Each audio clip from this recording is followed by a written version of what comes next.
What's the easiest part about being in real estate in Dubai? Showing houses in the sun. Showing houses in the sun. Yeah, Okay, and no taxes. What about the hardest part? Commission only. Yeah. Fantastic. Okay, I'm super excited about what we're doing here today. Our first little podcast, mine anyway. I have with me some of my top broker friends. We've all been in the industry in Dubai for, varying number of years. And I know we can all testify that we get dozens, some of us, if not hundreds of DMs asking about the real estate journey, how to start in real estate, what to do, which company to choose, 101 questions. And so this is kind of how we're going to answer some of those questions and share our journeys in like a very sort of organic, relaxed, conversational way. Can I ask a question? Yeah. What is the name of your podcast? I don't have. Did you know what my podcast is? Yeah. Right. Oh, okay. We'll reveal that in the next one. Podcast doesn't have a name yet. We don't even know how many episodes, to be honest, because Okay. literally this was because I wanted to just answer these questions Okay, once and for all. Yes. And then if it grows into something else, then great. But if Then it you'll give it a doesn't, name. then, Okay. that's it. Job done. I really want to be like, you want to know about real estate? Here's the Here it link. is. Yeah. Do you know what I mean? Yeah. Watch this and Watch the that's podcast. it. Yeah. Okay, I Yeah. understand. Okay, so Diane, we already know you were in nuclear silence, like something? like a Homer Simpson, like the whole I swear I'm not actually a nerd. Right. There's nothing wrong with being a nerd. It's fine. But, Gorgeous nerd. basically, where I'm from in England, there's nothing there apart from farms and this nuclear facility. So most people get trained up from school to go and work in this nuclear facility. Obviously, you can work on the science side, but I actually trained to do project management. Right. So I was more on the people side of things. But honestly, it's not what I wanted to do. That's why I left. But yeah, I mean, for some people, it's fine. But for me, it wasn't a path that I wanted to choose. That's why I moved to Dubai and pursued real estate. How long have you lived in Dubai? Now 5 years. Okay. What's the easiest part about being in real estate in Dubai? Showing houses in the sun. Showing houses in the sun. Yeah, Okay, and no taxes. Right. So you love the weather Yeah, and you love people. of course, yeah. Okay. So what about the hardest part? Commission only. Yeah. Commission only. You have to be self-reliant. You have to learn the value of money, and you have to. I feel like my whole experience working commission only has definitely made me realize the importance of money, the value of money, because you don't know. You might get a sale this month, but nothing for 6 months. So you really need to learn Oh my how God. to manage What yourself. is the longest you've gone without a sale? Probably between 6 and 8 months. I did 8 months one time. Wow. What Yeah. about you? 8 months as well. Shucks. You? 3. Okay, Karen keeps it coming. Sorry, I had to take it. But still, it was a struggle. So, I mean, when I say 3, I mean after I started closing deals. At the Yeah. beginning, it was a solid 5 months. Yeah. And that was a 5 months of my savings going like water. Yeah. And then, so that first 5 months was my toughest. So even though after that, then I was consecutively like closing deals. Yeah. Consistently, yeah. Yeah. Right word.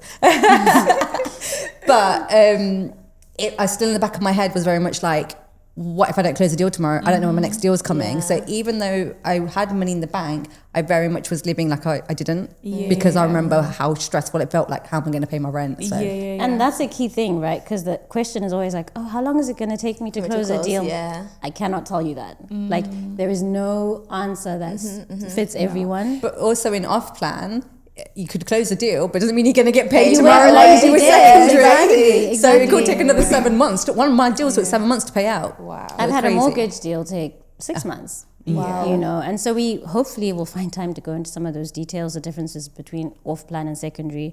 But I kind of want to keep it surface level. You spoke about understanding the value of money. People always ask, how much do I need? It's commission How many savings only. do I need? What can how long should I save for?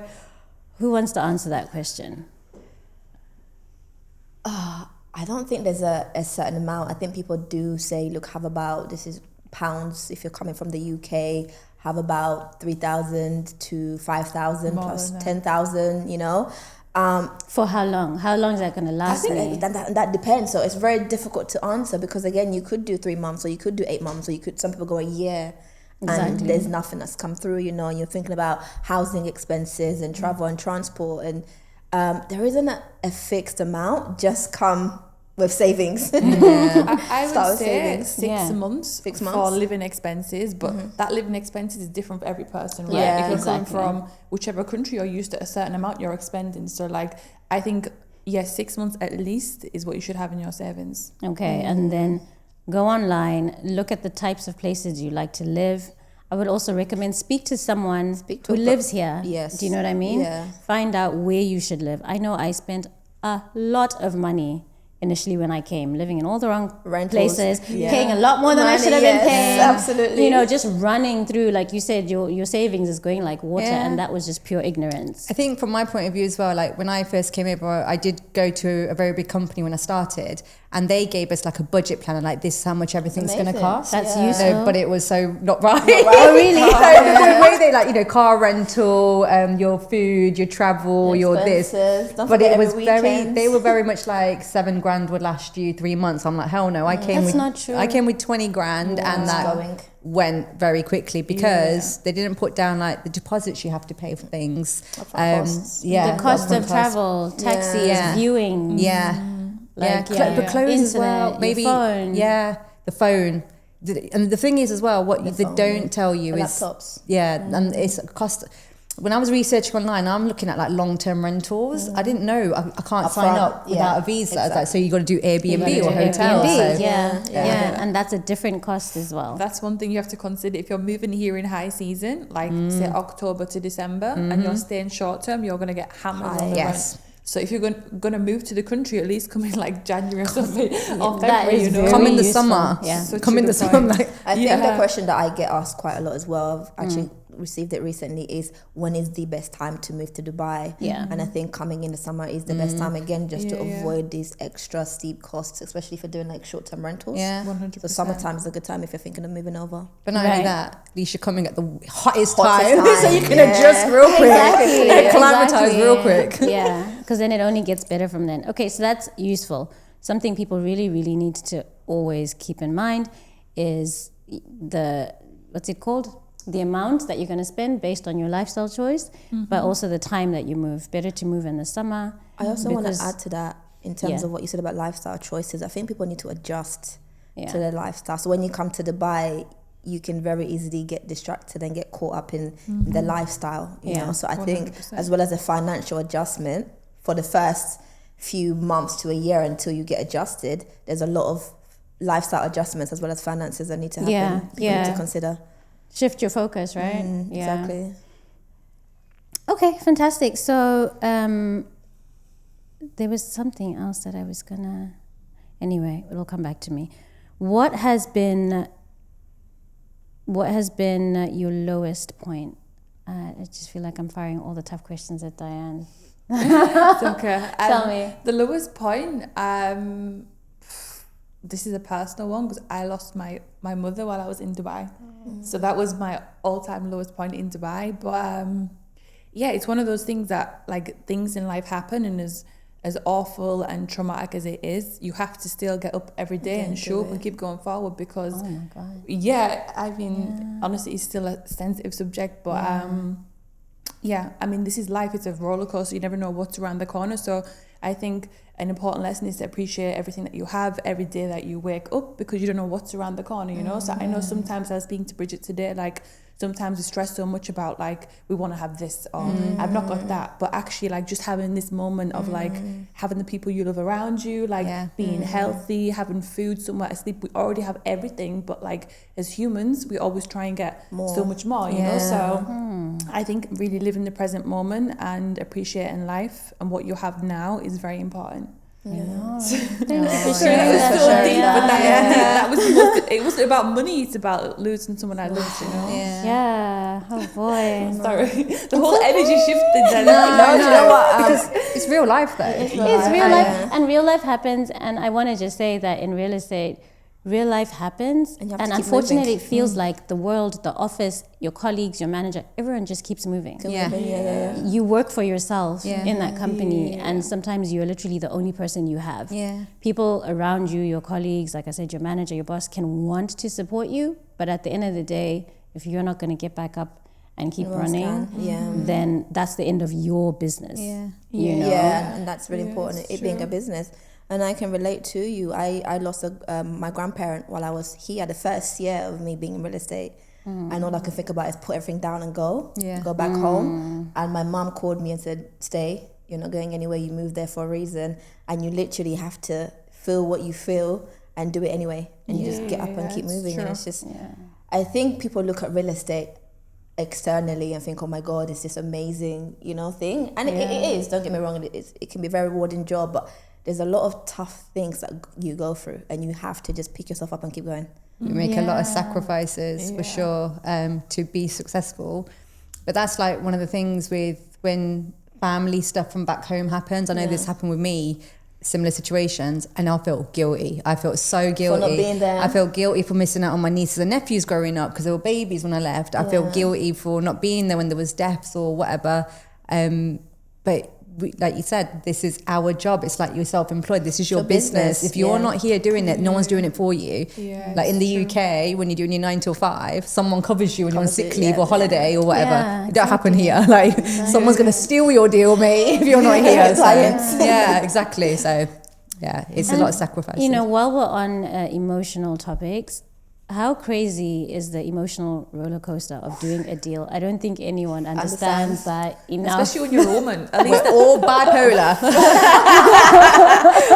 It's up and down, honestly. You don't So know if you're I coming or want to going. know, how does it feel? But do you know what? I feel like I've been in that many years now that I just have a kind of, obviously it's upset. calibration? Yeah, I just have a resilience. Like I'll in that moment or the hour I'll be upset, but I can't let it affect my day, And like in the past, if I lose deals, something went wrong, I'll be thinking about it for days or weeks, and I'm like, actually, this is like just stopping me finding the next deal, So you very much need to be very resilient, and you can have your moment, but don't let it go on for too long. Right. Because literally from client to client, you're on a high, you're on a low. You're excited, you're disappointed.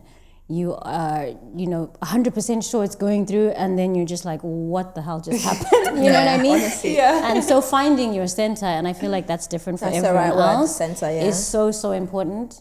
For me, I know it's come just from time. The 4 years I've been doing this has just taught me, oh, is this what's going on? Yeah. Okay, that's fine. Can someone You teach know what I me? mean? Someone teach me. I'm 3 years in and 26 years and I'm still like... I think the whiplash is honestly insane. You can wake up one morning and it's like, ooh, and then things change so fast, especially in Dubai. Yeah. I feel like Dubai has its own time. Things change so fast. The whiplash is crazy. But again, like you guys said, with time and experience, you kind of learn to be like, right, don't dwell. Yeah. What's next? You have to constantly be, and it moves so fast as well in real estate. So you maybe also don't have the time to dwell. You actually have to be on to the next. Yeah. But what are coping mechanisms quickly, like maybe one by one? Lads for those in the back. What did you say? Cry in the car. And get on with it. Fair. On to the next one. No, finding your center for me. Yeah? Yeah, And just- what's just- that? just Like if you were going to give someone Advice? a tip, like this is how I anchor myself. So I like to meditate. So does Diane, I'm guessing. I'm someone that likes to meditate. So you just take a second, you breathe in, and you just remember that it doesn't define you. And I think with real estate, some people can become so defined by the success.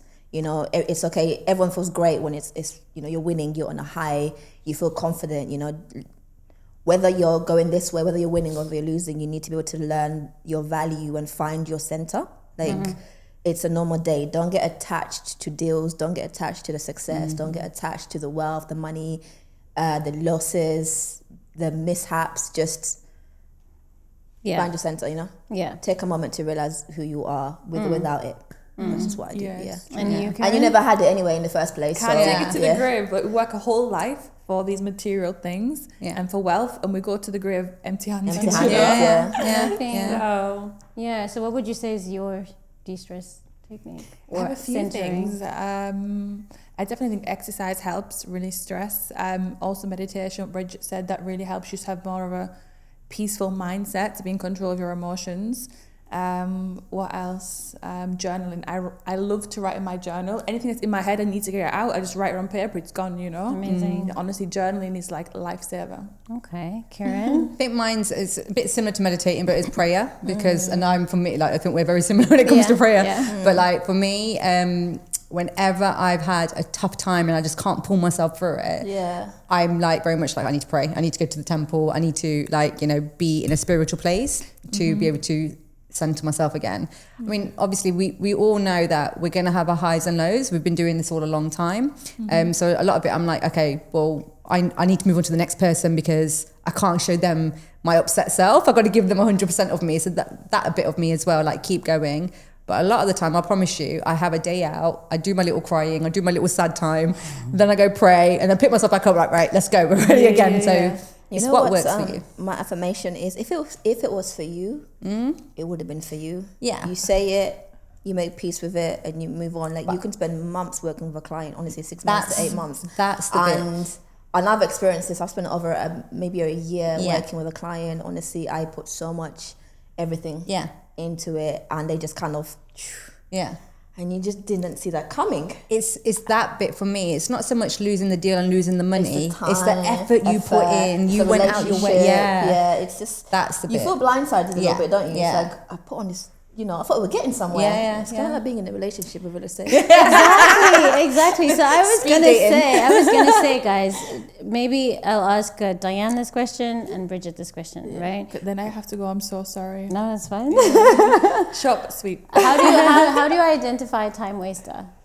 Oh, that's a good one. Time waster. Honestly speaking, I think over time you just can tell if someone's talking bullshit or not. But someone who doesn't know what they want, like if you're in the market or you're an experienced investor, you know what you're looking for. You should know, okay, this is my price point, this is the requirement, the location. Like they should know exactly what they're looking for. If like they come with your open budget or I don't mind, show me what they don't know what they want. You're just going to be kind of a, what's it called when you show people around? A tour guide. Tour guide. You don't want to be a tour guide. So I think someone who knows their requirements, that is someone who in my eyes they know what they want. They're serious, you know. Yeah, because if you're a serious buyer, you will have actually invested time in finding out what you want, right? Exactly. Okay, let Bridget first answer the question. Right. How do you identify a time waster? I think for me, just picking off what Diane was saying, you have to be able to qualify really, really well. I've had enough of being a tour guide. Like I don't want to go out and waste my time. Like Diane was saying about being a tour guide, I don't think anyone wants to go out and waste their time. So for me, if I'm qualifying you and you sound sure, like you were saying, buyers would have done research. You know, they would have an inkling of the area, the light, the location, the budget, the this, something. And if I'm asking you questions and it just seeming like you're not sure and you're going to use me to find out and then go elsewhere, I've had those experiences. 100%. Where I've gone out and I've shown you up and down. Okay, thanks, bye. Yeah. Right? And then you've got and clients seem to feel like that's okay. No. They seem to feel like it's okay to ask you 100 questions, do 4 Zoom calls, and then just be like, thank you, bye. thank you, take your information and go somewhere else. And it's so important to be able to assert your value, right? Like, this is what I'm going to offer. What are your intentions? Yeah. Because if you just want information, I'm happy to speak to you for 30, 45 minutes on one call. Yeah. And then thereafter, thank you. You know what I mean? I've said this before. I said there's a lack of respect for agents, and unfortunately, it's because there's so many agents in the market that are willing. That are willing. Yeah. Oh, sorry. Yeah, willing and inexperienced as well. That's the point I was going to make. Yeah, that there's so many inexperienced ones that don't do their jobs properly, which then is why agents like us that are willing to go that extra mile and go in depth, we don't get that same respect, because the ones that are just buy and can't tell you why and don't qualify and just want to get the deal and not have a relationship with the client, they give us this name and this impression that we're all the same, and we're not. There's like 2 different agents, and unfortunately, you know, because there's so many and there's more of the, I want to say the bad agents as opposed to the good agents. So we just all get tarred with the same brush, which is really unfortunate. And I mean, there's over, is it 30,000 registered agents in Dubai they just now? recently announced that, didn't they? And so you can imagine, and then the turnover, we've all seen this in our companies, the turnover is crazy. So imagine how many clients are speaking to agents that are just trying it out for 6 months and then quitting. And then so if you're coming in as a new person, because, you know, we are trying to sort of help guide people that are considering real estate, what would we say is the important things to learn to be able to differentiate yourself? You're new, you're inexperienced, but you're committed to the process. How do you differentiate yourself speaking to clients? I think as a new bro, put your standards out there, first of all, in terms of just touching off of what we were saying with tour guides and time wasters. I think if you set standards when you're speaking to someone and say, listen, I need to know this, and the other before I can go out to a viewing with you. I find the responses, people respect you a little bit more because, well, I'm not gonna waste this person's time, you know, or I'm busy, I have this lot. That's the way you speak and the way you position yourself, putting those standards, putting those boundaries out, not just accepting everyone, having the boundaries of, I can't do this or I can't do that, or someone messaging you and just saying, okay, I'm at the property now, can you come and meet me? Yeah. No schedule, no time, no appointment set, just, you know, just putting those boundaries. Don't be so available. Don't be so available. Don't be so eager. Qualify well. Yeah, because that also says to the client, I'm going to prepare to meet you. Yeah. I'm not just going to come and waffle on about whatever. Yeah, you don't know who I am, my name, where I'm from, what I want. You're just going to say, yes, I'm going to come, you know? Right. Yeah. And what would you say, Kieran, in off-plan? For me, from off-plan, and I think everyone knows this about me, it's about the knowledge. Yeah. About having your product knowledge. Be in secondary, you've got to be an area expert. In off-plan, you've got to be an area expert of the whole of the UAE, not just one particular area or floor plan type. This is where we need to know what is a great investment, why, the appreciation, ROI. You need to know about what is up and coming, what has previously happened. You've got to know everything. It's not, this is not a thing where you just come in and be like, oh, I'm just going to make a phone call, I'm going to do £1 million deal, I'm going home rich. Like, no, trust me, there's work. Like, you've got to study. Okay, not everyone studies as much as I do. Like, I get that, but you know, you've got to. You have to know something to sell it. You've got to know it, yeah. So how would you do? Sorry to cut you, Lisa. How would you differentiate time wasters for off plan? So with me, I always start off with I think I've got qualifying questions, as we all do, right? For me, it's very much like, what's your price range? What price range are you working to? Oh, I don't know. I'm like, okay, fine. No, that's fine. I get it, because you don't know what the prices are. Yeah. So how much cash do you have available for a deposit? Well, no, you got to have a cash deposit. Like, how are you going to? What are you planning to do? Yeah, if you don't have cash ready right now, what are we talking about? What we're doing? Yeah. Okay, fine. If you're, and then I do get people that say, well, I need to know the process to be able to get the cash ready. Fine, I get that. Then I know it's a 30-minute conversation, show them the basics so they can prepare, no problem. But if you're like, just show me, then I tell you, no, because there's hundreds, well, I say to people, there's like 500 projects. Are you looking at 300K or are you looking 300 million? Because I work in all brackets and lifestyles kind of thing. The other thing is, how soon are you looking to buy something? So if someone said to me in a year's time, I'm like, okay, we don't need to have... back. I'll tell you how the market works. Exactly. But there's not a single project that's going to be available in 12 months. Exactly. And then if anyway, someone worth says, investing in anyway. You know? And then if someone says, look, if a good deal comes along, I'm ready now. And then it goes to, well, how much cash have you got available? Like this, it's a conversation to have, and you're just kind of picking out the facts and the information you need. If the time waster to me is the one that says, just send me the information. Like, no, if you can't have a conversation with me and tell me what your criteria is, and I say to them, give me a shopping list and I will match it as much as I can. You need to have some sort of idea, right? Yeah. Said to me, that's a time waster who doesn't know what the one, as Diane was saying, like, I'm not a tour guide.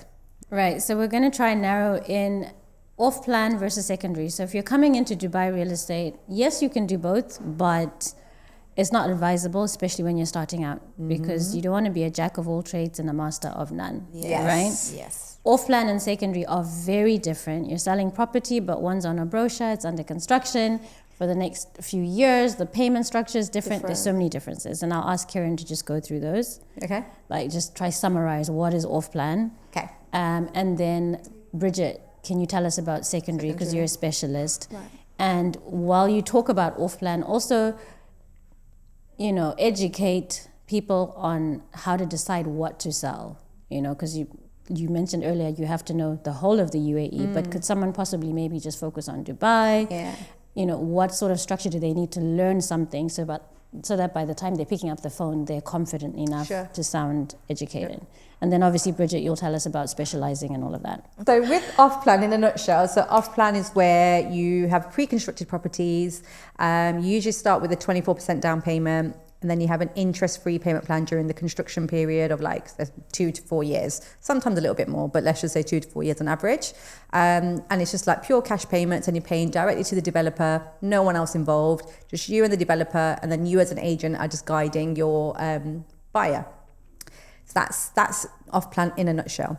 Now, what to focus on? So if you're a new agent coming into Dubai, I strongly recommend that, well, you're not going to learn the whole of Dubai, right? And there's so many developers. You'll meet loads of developers. You'll see loads of projects. Every week there's like 3 new hot projects you've got to focus on. Yeah. So for me, what I always tell my juniors is I want you to focus on 3 projects. One will be your entry level. So like the cheapest, not the cheapest, but like the most affordable option with like maybe a payment plan that's 1% or post handover, something that would work for the person that really needs to come in at entry level. Then I'd focus on the second project will be something mid-range, where someone's got that little bit more of a budget. With the mid-range one, I tend to base it around the 2 million mark. So then, they can get the golden visa, and you need to know what the golden visa is and how you get that. And then the top range would be like my favorite luxury. Yeah, something that branded. Exactly, branded waterfront luxury or business bay downtown situation where people that have got money and they want that quality, then offer them that. They don't need this budget stuff or need to, worry about the visa or that kind of stuff. Yeah. So you just have the 3 just have your top 3, learn those projects, but learn them to why you like them. Like you can only sell something with passion if you've got passion for it, right? Yep, absolutely. So like if you love this project, you're going to sell it with your soul. I'll feel it. Yeah. When I first came to Dubai, yes, I have got real estate experience, but the first area I learned about was Dubai Creek Harbour because I fell in love with that place. I sat there and watched the sunset going down over Burj Khalifa. And because at that... Is it? Well, no, at that time, I was actually at the point where I was like, I'm going to have to go home. And that was my changing point. I was like, no, I'm going to make it. I'm going to make it. I'm going to live here one day, because I was... Harbour saved it for you. Yeah. Everyone knows. Anyone that knows me from the early days, I told everyone about Creek Harbour because... I feel like I grew with Creek Harbour because it was nothing to something now. Same here. I did a lot of business when I was in secondary in Creek Harbour. I loved it. Yeah. I loved it. Still love it today. Yeah, same. Me too. I haven't sold anything there, but So, okay, centering back, just so we get those tips out. Yeah. Pick 3 levels, 3 projects across 3 tiers. Yeah. Learn them with your heart and soul. Yes. You've got to love it. You've got to like that project. Would you live there? What do you love about it? Right. And I always say 2 things. I say have 5 USPs about the project itself, but the other thing is have 5 good selling points about that location. Because once you've got the location of one project, any other project in that area, you've covered it already, right? So you're knowing locations and the project characteristics is what's going to help you. But like I said, that location information is going to be with you forever. You're just going to keep expanding your knowledge. Exactly. Yeah. So focus on specific projects and understand locations of those projects. Yeah. And you're 100%. well on your way. You can get on the phone with an investor that's inquiring and you can speak confidently about those projects. And then I always say, don't be afraid to say, okay, let me do some research and get back to you. Exactly that. It's absolutely okay to say that. When people start lying and all of that or making stuff up, trust me, buyers pick it up. You're not going to get anywhere with that, right? Yeah, the minute you lose trust from a buyer, because with off-plan, obviously I work with a lot of international buyers. They may have never come to Dubai or they need someone that they can trust to look after their international investment. So if they lose that trust very early on, it's so hard to get it later on because they think that you've just just waffled to them. And then they're like, well, this is what my relationship's going to be like going forward. And that's the thing, there's like 10 agents to one buyer. So you've got to win that person over by being authentic. That's how I think. Amazing. So guys, we buy real estate, it's so competitive. What about in secondary? So secondary is very much ready properties. They're tangible, you can go, you can feel it's there. Whereas off-plan, you are primarily dealing with developers. With secondary, you are dealing one-to-one with sellers. Okay. So property owners who, of course, want to sell. So again, it goes back to having that trust. I think it's I don't want to say it's a lot easier. I want to kind of avoid using the word easy, but in terms of building the relationship, because you can take them to these tangible buildings and they can see them and you can spend a little bit more time with them. It's interpersonal versus over the phone. Literally, time. Literally, okay? yeah. So you can spend that time with that person. But again, you're dealing with two separate sides here. Yeah. So with Dubai, The moving parts of secondary there's so are many. insane. Yeah. With Dubai, you can represent seller and buyer side, whereas in Right. some like UK and the States, it's only one side. Yeah. So you have to have those relationships with the seller and also with the buyer. So you're the middleman, kind of connecting the dots. And hopefully connecting them at the right time. At the right time. So there are a lot of moving parts in secondary, but I think But you also got to, if you're not representing the buyer and seller and you're working with another agent. That's a whole different story. Oh my God, yeah. That person is probably the worst person. But just on the basis of, and like you were saying, in terms of being a specialist, there are so many communities in Dubai as well. Different communities with different lifestyles and different amenities to suit a different person. You have the bachelor's lifestyle, like for example, places like Ima Beachfront, you have the family communities. So you have to find what you like or what you identify with. It's so difficult to try and not even tell someone about something that you don't enjoy. Yeah. Right. So if the passion is not there, I'm not going to want to come and Okay, buy from while you. you're on that, because when I worked in secondary, I worked in an area that I didn't particularly love, but that was because of where I lived. How important is accessibility as a new person? I've just moved to Dubai. I'm starting out in secondary. Right. I've chosen to live in Marina. Right. But I love villa communities. I don't have a license yet. I don't drive. Just advise me. What is the best way to actually become successful? So in terms of wanting to be successful in your community in a particular area, I would advise you don't necessarily have to live there. It would be great if you did, but you have to spend a lot of time in this community. Right. You have to be in the coffee shops. You have to spend a lot of time in the community. So it would be ideal to live closer to the community. So if you're coming in, you're new, you're not driving, you're working in a community that you're not close to, it will feel like you're behind, or it will feel like you're not getting those deals in, and it will be expensive on taxis. It'll be expensive this is to now travel like to practical get to, advice, right? For example, someone that works in a community, let's take Dubai Hills. You live and you work in Dubai Hills, you specialize in that community, and you work in Dubai Hills and live in Town Square. Yeah. Right? This particular agent has an advantage over you. Yeah. Immediately. They're there immediately. They're there She's every chatting single day. to neighbors. She's a She's in go-to. the I see gym. her more than I see you. Yeah. But when I first came, I worked in Jumeirah Islands. How no was I going to be living then in Jumeirah Islands? But you Jumeirah could Islands. drive, so you could be there often. around. But saying that, it's a gated community. So Right. I had to be friends with the security Somebody. guards. Right, exactly. Yes. Get in there with Yeah, them. so even though you're not living there, you got to be friends with the important people, But which you is were able security. to network, right? So a lot of agents don't know that. Again, the people in the community, the painters, the landscapers, the lawnmowers, the security guards, they're your friends. Get in the community. But the importance of being in the community, basically, if you're not there or you're not close enough, you're at a disadvantage in terms of being an expert, in terms of being the go-to agent for that particular community. Because I remember I was quite annoyed initially when my manager in the secondary company that I work for was like, if you live here, Lisa, I mean, you're not inexperienced totally, but I strongly advise you. Which areas were you focusing on? I wanted to focus on downtown and Crete because I had already started selling there, but I had just moved to Marina. And of course with my Zimbabwean passport. Why didn't you do Marina?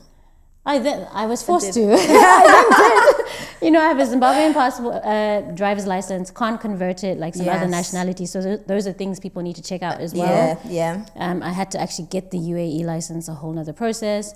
And so he was like, please just try out Marina. And for me, Marina was like, all the buildings are so old. And then the other ones, the new ones, there's someone specializing in them already. But it literally was my saving grace, and I'm glad he advised me that way because I started doing business immediately. Exactly. And I was going to touch on that. So for me, this is my personal path. Even though coming in, I kind of wanted to do would have wanted to a villa community. Let's say that I did Marina. I lived and I worked in Marina for about maybe 2 years. Yeah. And I took the opportunity to just learn. Yeah. You know, it was a very high transacting community. Exactly. And it was a great place to learn. You know, I learned the leasing, I learned the sales.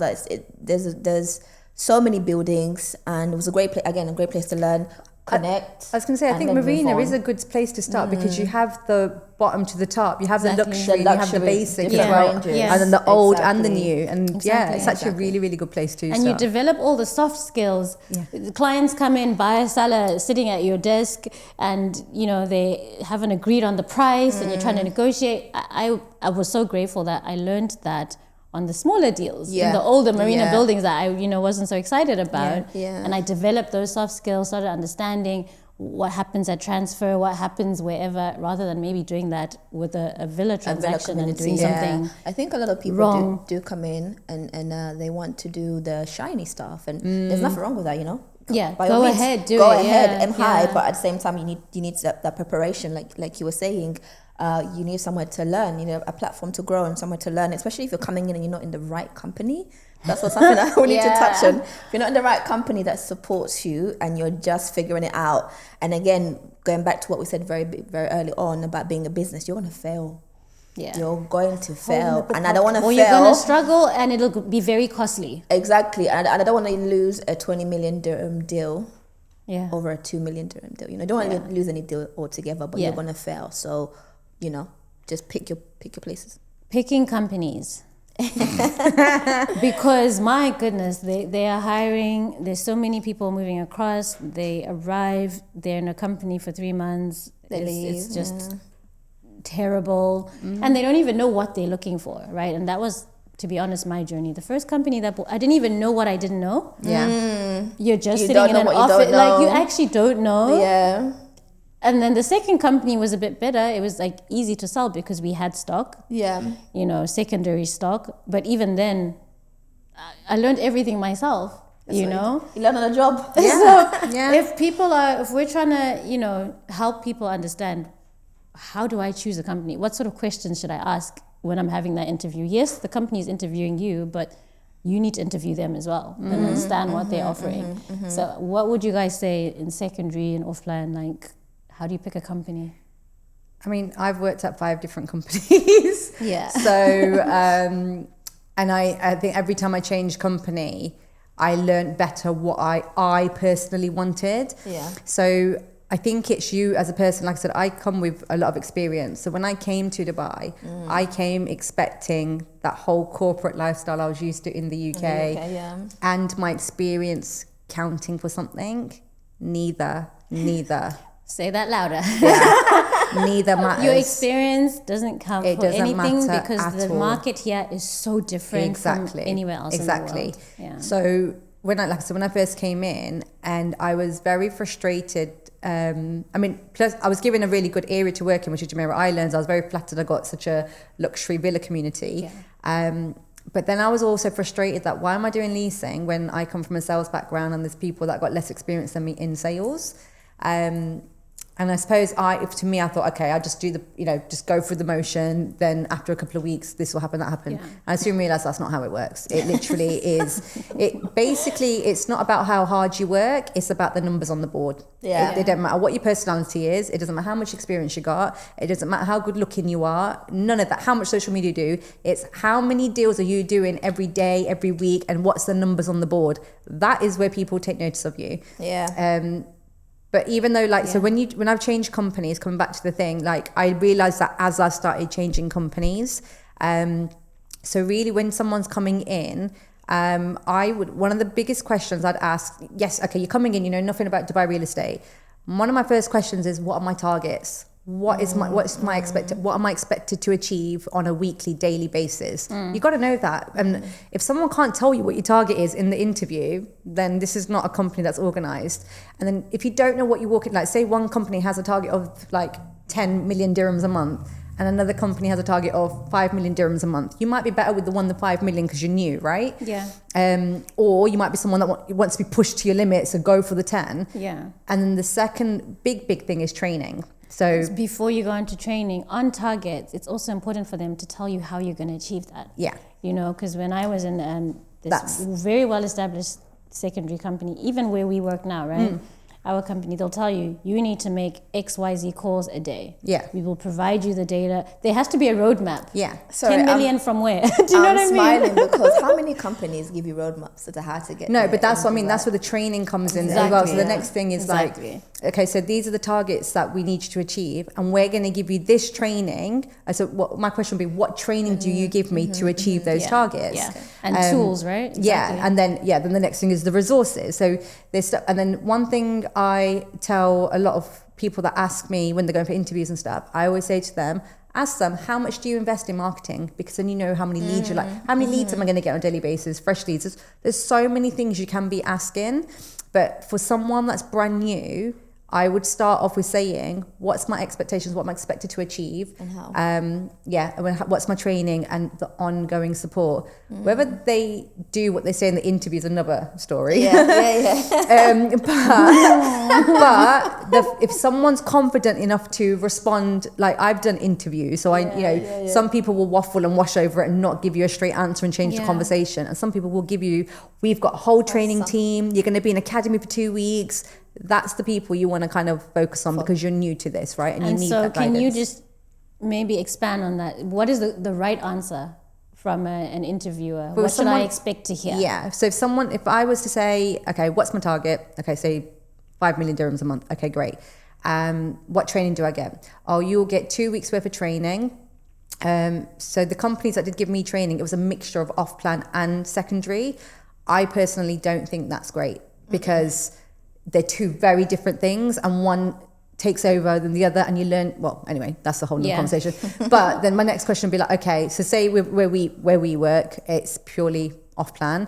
You have a 2-week training thing where 1 week you're gonna go meet developers, the other week you're gonna be in the classroom. So that's my thing. Like, classroom. What kind of training do I achieve? Is it what kind of training do I get? Is it face to face in the classroom? Is it online learning? Like you need to push them and ask more about what kind of training am I going to be getting, and then you can evaluate what people say. But I always say trust your gut instinct, and how you get on with that person and the culture. And a lot of people like to promote this stuff on social media, so you can get a good idea of like what is real and what's not. Yeah, for sure. But then what was the other thing I was going to say? There was something else I was going to say in the interview. Ask about leads and resources, tools. Yeah, no, there was something else. I can't remember. Okay, it'll come back. Yeah. What about for secondary? I think for secondary, I don't know if you or you said it, one of you two said it in terms of like, I think you said it in terms of knowing what you want, and sometimes you don't know what that looks like, especially in real estate. I think for me now, it took me 2 companies to understand what it is that I wanted and to be at the company that I'm with now. And I think, again, if you're coming in new, I think some new agents are just happy to be there, right? They're happy to be there. They're not asking the right questions, or they have expectations of the company providing. And it's, again, if I win, you win. So we work together. So again, going in and asking the right questions. But for me, it was, what support do I get? It's very important for me. You can set me these goals, and I love that, let's set goals. How do we get there? Yeah. You can't just say, go out and make me 10 million dirhams a month. Yeah. Okay, and so in secondary, what's the right answer? If someone asks, what support do I get? What should I expect as a response that will make me feel comfortable in that company? So you would expect check-ins, you would expect one-to-ones, you would expect training. I think a lot of companies say, hi, here's a call sheet, make some calls, go out and figure it out. Yeah. There is very little training. You literally learn on the job. And I think I get this a lot in people asking me, hey, what's real estate like? I don't know what they think. I think you come in and they literally give you a sheet, you make calls, and they say, make a certain number of calls a day and then go out and figure it out. And imagine being 21 in a new country and you're learning how to talk to high net worth people, trying to get them to give you your property to sell, right? So training is very, very important. And I think support, managerial support, having managers who have been agents themselves, who are very present, who you can go to and say, hey, 100%. I have a deal that's happening. Yeah. What do I do? Because what do you know about handling contracts and, Yeah. and deals in Dubai? Yeah. I You know? remember in one company I worked, the manager just couldn't be asked To talk to be you. involved Yeah. or to talk to, like, you have a tough client, you know that just one conversation could, shift the Change needle, everything, change yeah. it. Give me He's 5 not minutes, interested. yeah. The other team, the manager will be on the call. Hi, I'm so-and-so's manager. What's the issue? Yeah. That is so important. Like, how involved and How supportive involved is the your- management? and I think, I don't know if you'll be able to sense value, but there's places that make you feel valued, not like you're a number Yeah. and you're just here to make us money, but we are also invested in you because you make us money. If you win, we win, right? So you have a sense of, we have the training. So when you ask what training do you provide, it's, we're going to give you one-to-one. We're going to give you support. This is the kind of support we're going to give you. This is the level of support we're going to give you. This is the level of training we're going to give you. And also you just pick up on character and pick up on a place. And pray, That guys. instinct, Pray yeah. and ask the Yeah, and Holy again, Spirit your to guide you, because instincts, I swear. See, there is another thing, that the bit that I remember I wanted to say, which I forgot, was the visa. How soon do I get my visa? Yeah. Ask that in your interview. Some companies will do your visa Right as soon away. as way. Some will say You have to make a not deal. until you Done your close the first deal, deal. and not until you pass 3 months probation. That is a really, really important question. Like, someone might be paying you the most comms, promising you the world, but not going to do your visa until you close the deal. Now, if you feel confident in yourself and you want to take that risk, go for it. But another thing I think as well, doing lots of interviews is good. So say you went with a company that's not going to give you a visa until you've closed a deal, but they're going to pay you higher comms and everything else seems great about them, but it was just the visa side. Me, I'd be like, okay, let me try them first. But that other company that was offering me a visa straight away, I'll have that as my plan B. Yeah. So me personally, I guess I've changed company 5 times. That's the other thing I was going to say. Do not feel Like you have to stay in you're one place. trapped in one place, yeah. Because I felt like that a lot at the beginning. I was like, oh my God, I have to stay here. How can I get another job? But honestly, you can move around so easily, but moving around is also, for me, you have to start again. You have to start. I had to You keep do have to starting start again. again. You do have to Yes, start again, I have yeah. my own personal network, but you do need to start again in that company. You got to prove yourself again. Now, I left a company for a year and I went back to it. And everyone thought I was just going to walk back in like the way I left. That didn't happen. I still had to start again in a sense of, yes, I have my personal network, but I've got to start again with the company again and come back to where I was before. Now I've come back to where I was before pretty quickly, but you still have to prove yourself again. Like, because there's people there that are killing it and racking up the numbers. You've got to catch up with them basically. Yeah. So yeah. Yeah. I think to summarize what you sort of asked me, Yeah. just about the interview stuff as well. I think I would just say that's a really important question to know in terms of sort of in your interview, your visa. Yes. Because of course you're coming over and you're relying on this visa. Yes. And a lot of people don't know that, so do I have to do any deals? Do I have to hit a certain number of targets before I get my visa? I think that's very, very important. And I also think what you touched on about pivoting. Yeah. Like, you don't feel that you're locked in. Yeah. I mean, we were talking about it being a business. This industry is not loyal. Yeah. Just saying that. No. Like, I'm a loyal person. Yeah. Just by personality, I feel obligation. Yeah, I feel, yeah. Bruh, you Out the start to window. understand that no one cares about you out the but window. you. You've got to You come in with really tough have skin. You have to be really tough. Yeah, really you got have to be be tough. resilient. And you have to do what's understand best that for you. everyone actually respects that. The more you put your foot down on Boundaries. what's right for you, Yeah. the more the company Respect actually you. respects But you. what the other part, we kind of touched on it earlier about the emotional side. So just my personal experience very quickly. When I first came in, those first 3 months were tough as hell. Not only was I trying to figure out the whole job side of things, I'm trying to get a deal and like bang, like people just leave you. Yes, I had the training, but then I'm like, oh, I'm out here by myself. But then on top of that was like, when am I going to get a visa? I was doing a border run every 30 days. Wow. Which was, I went to Hatta 5 times. I did a U-turn and came back again. At least now you're allowed to. Now you can't do that. Yeah, you can't anymore. do that anymore. Yeah, so thank God for me doing Oh it then. yeah, so if anyone tells you you have to be Do a doing border border run? runs, say Flights. no. You have to fly out. Yeah. Unless you own a car, then you can do the border run. I'm sure you still have to be outside the country. Anyway. Anyway. Yeah. That's another We'll episode. check that. But yeah, so basically, my issue was first trying to close a deal. then to get the visa, then like I say, I'm doing border runs every bloody month because I haven't got a visa. Then the whole emotional side of like, you're missing home, you're missing your comfort. Yeah. For me, I was 39 years old. I've left a 9-to-5 security of having a job of 16 years, having my own house, paying a mortgage, to now like Starting uncertainty, like nothing concrete or secure. Honestly. So as much security you can build yourself when you start, the best. So visa is like a massive weight off your shoulders if you can secure that pretty quickly. Yeah, Guys, but of you course, really have to be resilient. Yeah, I was just gonna say, but of course, don't get the visa once you've done a month or two or whatever, and you're comfortable. Yeah, because the other thing is, there's clauses in some of these contracts that say if you leave Yeah, earlier get and them you back. haven't closed, you will actually have to pay even that with money training, back. you know, there's a company. One of my friends was in a company, and he left after X amount of months, and because he left, he had to pay back training costs, which was like 10,000 dirhams. I was like, Yeah, crazy. Yeah. Always read the fine print. Yeah. Right. Okay.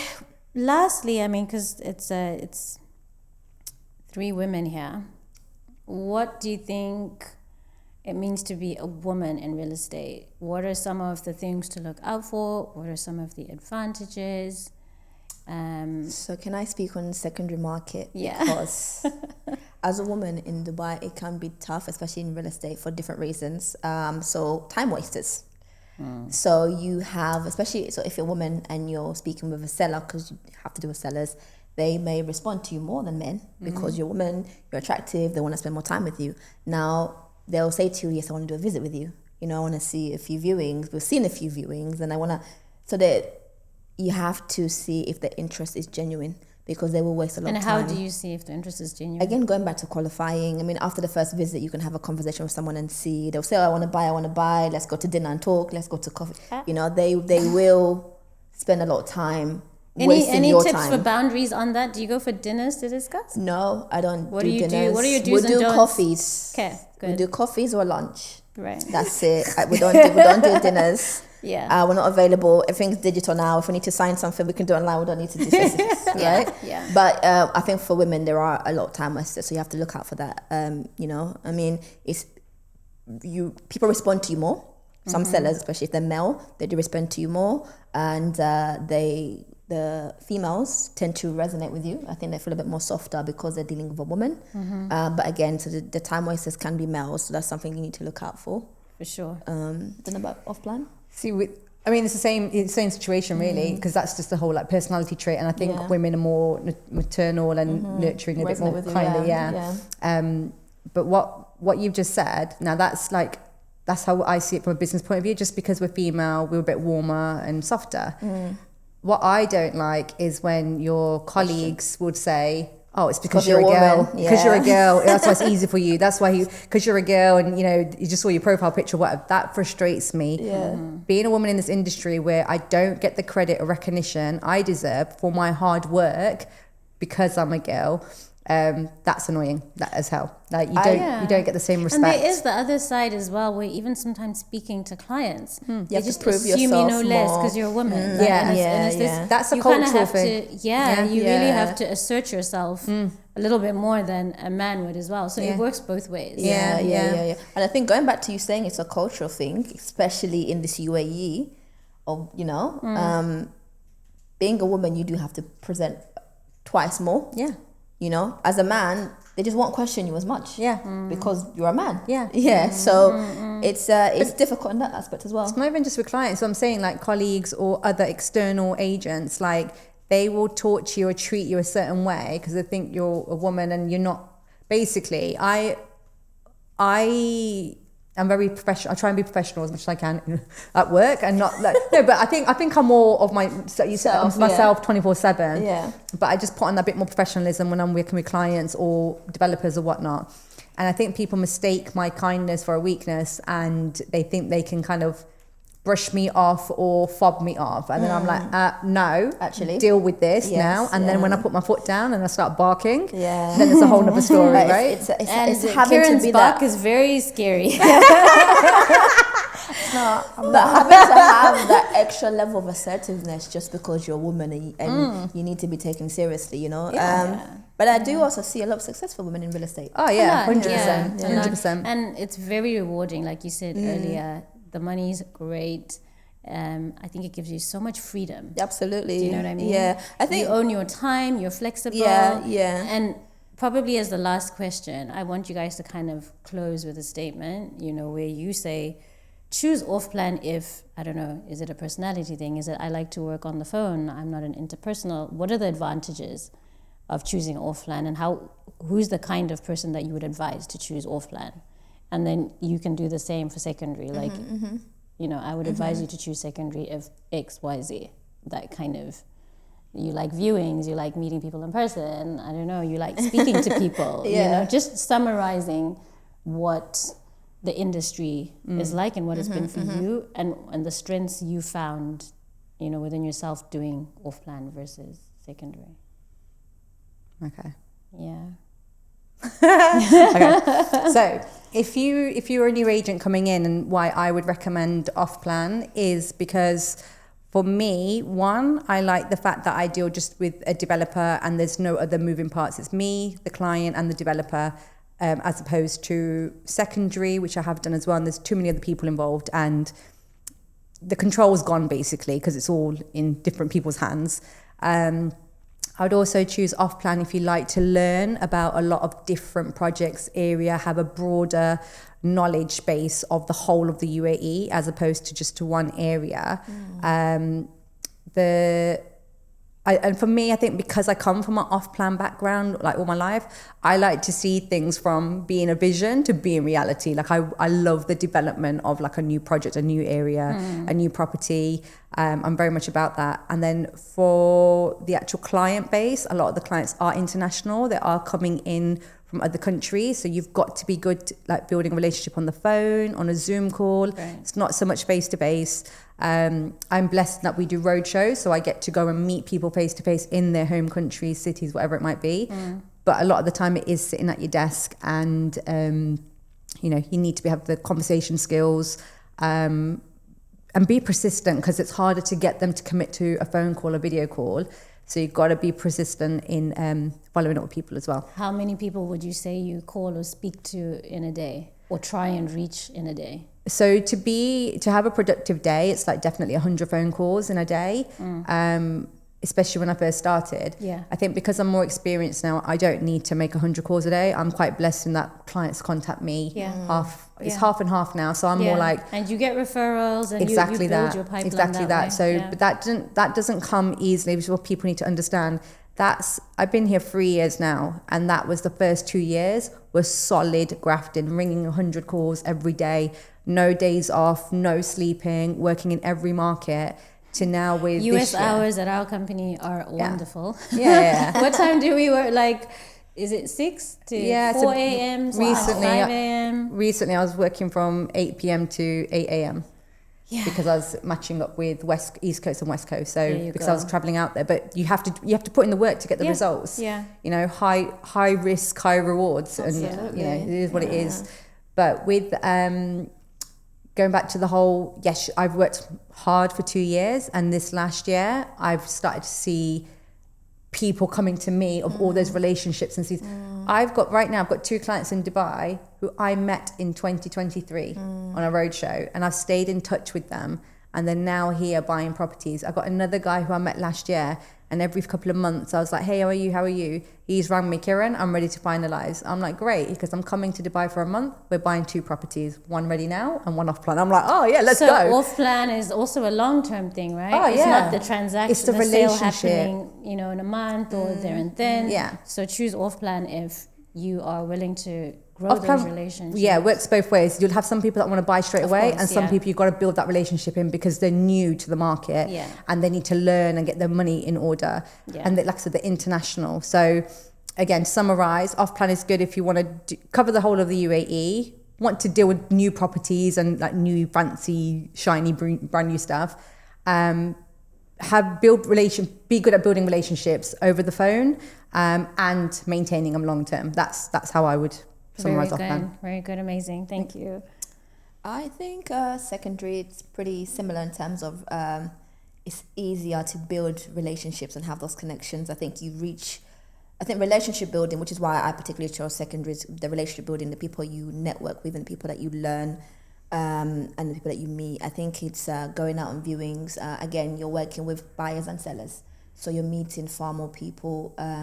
So you would say choose secondary if you like going out on viewings. If you like being in a field, people. if you like being in a field, if you like to experience kind of real estate on the ground, if you like to meet families, meet investors, if you kind of like to see people on their journey. So for me, a lot of my clients, I have seen them first, you know, they've moved to UAE, to Dubai, they've got an apartment, now they want to go to a villa, and now they want to go somewhere else, and then they're recommending cousins and uncles, you know, so you do nurture those relationships, you do see those people from beginning up. You get a sense of different communities on the ground up. Again, you can be an expert in one community but also work a few others. So just basically if you're on the ground and you like working hands-on with families, and I think that's... And what about in terms of the office structure?